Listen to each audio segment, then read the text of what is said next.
To prevent urinary tract infections, which is primarily a problem with women, you first need to understand why women have more of these than men. The tube leading from the bladder to the outside of the body, which drains the bladder of urine, is called the urethra. In women, the urethra is only about a 1/4 inch long, and in men, of course, it's the length of the penis. And so there's less chance in men for the bacteria that may enter the urethra to get all the way up into the bladder, whereas in women it only has to travel a 1/4 inch. Therefore, the bacteria can get into the bladder and cause a bladder infection much easier. Things that women do that may contribute to this, since we have bacteria on our bodies and skin all the time, particularly in our perineal or bottom areas, is they should avoid wearing heavy, tight clothing, things that are binding and put pressure on their perineum or their bottom. They should drink lots and lots of fluid to keep the bladder flushed so that the bacteria is being washed out and isn't allowed to stay in the bladder and multiply.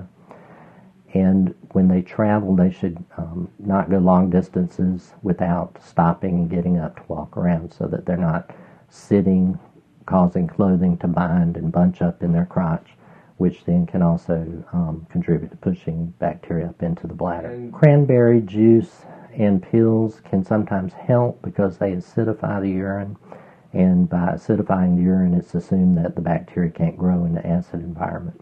There is medicine to treat urinary tract infections.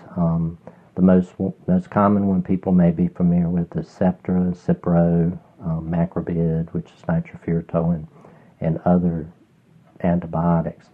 It's best, however, if you have symptoms of urinary tract infection, which would be burning with urination, frequency to go to the bathroom to urinate, which means you feel the urge to go often, and urgency, which means you need to get there quickly to do it, and you get there and can only produce a little volume of urine. And that's all due to irritation of the urethra and the bladder itself. So to treat the urinary tract infection, you can use antibiotics that are specific for the bacteria that you culture out of the urine. And you can also take antispasmodics for the bladder to treat it and sort of anesthetize the bladder so it's not so irritable and cramping and causing discomfort.